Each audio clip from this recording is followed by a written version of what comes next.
2018 കേരളത്തിലുണ്ടായ പ്രളയം മനുഷ്യനിർമ്മിതമാണെന്ന് റിപ്പോർട്ട് വിദഗ്ധ സമിതിയാണ് റിപ്പോർട്ട് നൽകിയിരിക്കുന്നത്.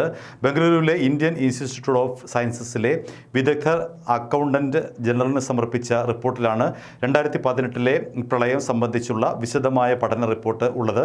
തെരഞ്ഞെടുപ്പ് കാലത്ത് പുറത്തുവന്ന ഈ റിപ്പോർട്ട് രാഷ്ട്രീയ ആയുധമാക്കാൻ സർക്കാരിനെതിരെ ഒരുങ്ങുകയാണ് UDF. ഇപ്പോൾ പ്രളയബാധിത മേഖലകൾ സന്ദർശിച്ചും പരമാവധി രേഖകൾ സമാഹരിച്ചുമാണ് IISCയുടെ വിദഗ്ധ സംഘം അക്കൗണ്ടന്റ് ജനറലിന് റിപ്പോർട്ട് നൽകിയത്. ഒരു വർഷത്തെ വിവിധ സമയങ്ങളിൽ ഡാമുകളിൽ എത്ര വെള്ളം സംഭരിക്കണം, എത്ര ശൂന്യമാക്കി സൂക്ഷിക്കണം എന്ന് വ്യക്തമാക്കുന്ന റൂൾ കർവ് ഡാം മാനേജ്മെൻറ്റിൽ വളരെ പ്രധാനമാണ്.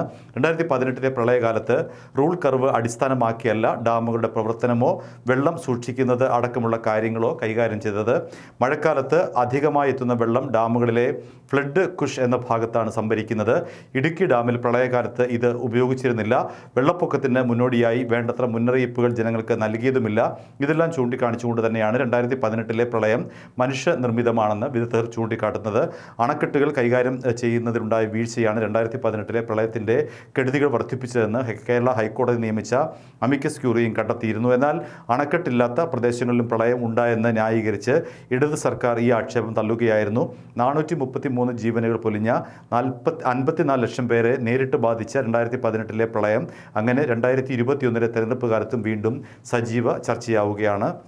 പ്രളയം മനുഷ്യനിർമ്മിതമാണെന്ന ശാസ്ത്രീയ കണ്ടെത്തൽ അതീവ ഗൗരവതരമാണെന്ന് UDF പറയുന്നു. ഇത് തെരഞ്ഞെടുപ്പ് രംഗത്ത് സജീവമായി ഉയർത്താനാണ് UDFിൻ്റെ തീരുമാനം. ഇനി ഏതാനും ദിവസങ്ങൾ മാത്രമേ ഉള്ളൂ തെരഞ്ഞെടുപ്പിന്. അത് കൊണ്ട് തന്നെ UDF ഇതൊരു പ്രചരണ ആയുധമാക്കി മാറ്റാൻ തയ്യാറെടുക്കുന്നു എന്നാണ് രാഷ്ട്രീയ വൃത്തങ്ങൾ പറയുന്നത്.